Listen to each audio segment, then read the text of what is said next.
আপুনি আহিছিল এবাৰ এই বছৰ বনমন্ত্ৰী থাকোঁতে সেইটো প্ৰগ্ৰেম পাতিছোঁ এপ্ৰিলৰ 5-6 তাৰিখৰ ভিতৰত। আপুনি এইবাৰ যে পাৰ্লিয়ামেণ্ট আছে যে লোকসভা ইমান দীঘলীয়া দিছে 5 তাৰিখলৈকে আপোনাৰ হেৰি আছে, এইটোত আহিব নোৱাৰিলেও মই কিয়বা বেলেগ চেঙা ঈদ উৎসৱৰ ঠিক আছে বেলেগ এটাত আহিছে।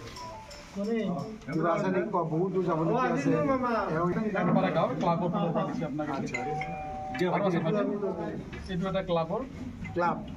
থকা ছিজন গ্ৰাম আমাৰ ডুবি লোকসভা সমষ্টি স্বৰ পৰিষদৰ এখন সভালৈ আহিছিলোঁ।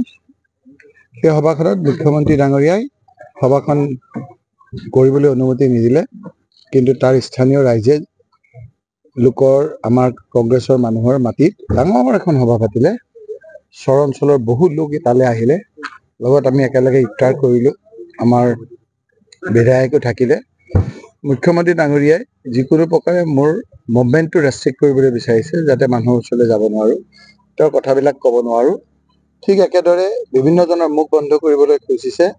সংবাদ জগতৰ এজন উজ্জ্বল নক্ষত্ৰ, বহু কষ্ট কৰি প্ৰতিষ্ঠা লাভ কৰি সংবাদৰ বা বাতৰিবিলাক গোটেই অসমত প্ৰকাশ কৰাত আগ্ৰণী ভূমিকা লোৱা জয়ন্ত বৰুৱা ডাঙৰীয়াকো বিধানসভাৰ মজিয়াত অসাংবিধানিকভাৱে বিভিন্ন ধৰণে সমালোচনা কৰিছে।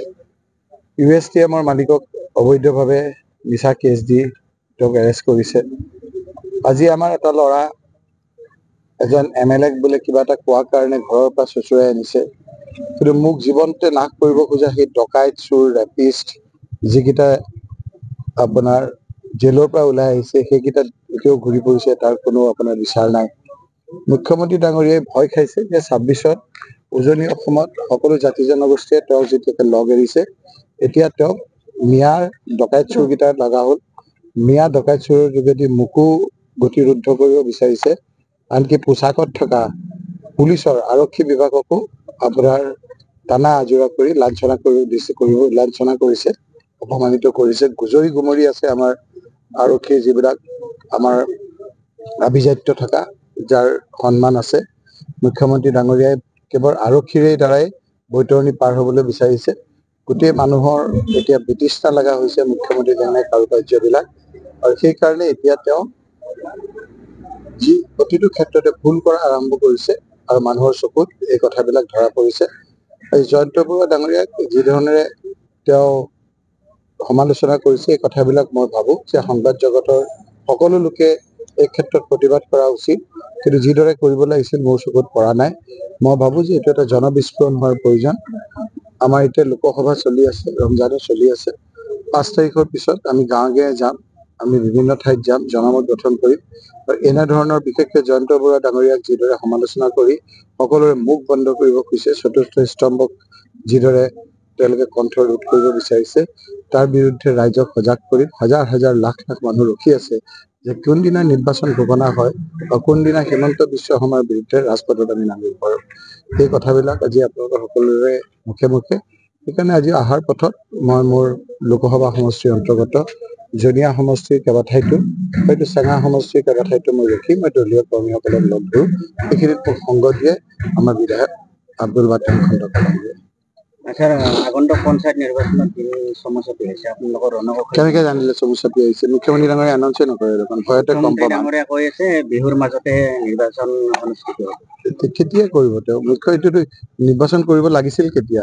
যেনেকে বিধায়কৰ এখন চৰকাৰৰ 5 বছৰীয়া, লোকসভাৰ এখন কেন্দ্ৰীয় চৰকাৰৰ 5 বছৰীয়া, ঠিক তেনেকে এইটো লোকেল চেফ গভৰ্ণমেণ্ট, এইটো সাংবিধানিক এটা ব্যৱস্থা। পঞ্চায়তৰ 5 বছৰ, এতিয়া 5 বছৰ আজি 1 বছৰ আগতে উকলি গ'ল। এতিয়া মুখ্যমন্ত্ৰী ডাঙৰীয়াই বিভিন্ন ভেকু ভাওনা দি নিজে কেছ লগাই, নিজে মোকৰ্দমা লগাই, নিজে কিবা কিবি কৰি পিছুৱাই আছে। কাৰণ তেওঁ গম পাইছে যে যদি নিৰ্ভীকভাৱে ইলেকশ্যন হয় তেওঁৰ লগত মানুহ নাই, আৰু সেইকাৰণে এতিয়া ৱাৰ্ড মেম্বাৰটোকো চিম্বল দি খেলিবলৈ তেওঁ ভয় খাইছে। পুলিচ দুটা ফেচ কিয় কৰিছে? ইয়াৰ পুলিচ তালৈ নিব, তাৰ পুলিচ আনিব, অকমাত্ৰ পুলিচ সাৰথি। কিন্তু যেতিয়া নিৰ্বাচনৰ ঘোষণা কৰিব আপোনাৰ বিধানসভা, সেইটা সকলো পুলিচ আপোনাৰ অফিচাৰ সকলো ৰখি আছে যে কোন দিনা ঘোষণা কৰে, আৰু সেই দিনাৰ পিছত বিস্ফোৰণ হ'ব, আৰু 5 বছৰ মানুহে তেওঁৰ এই জ্বালা যন্ত্ৰণা সহিব নোৱাৰিব।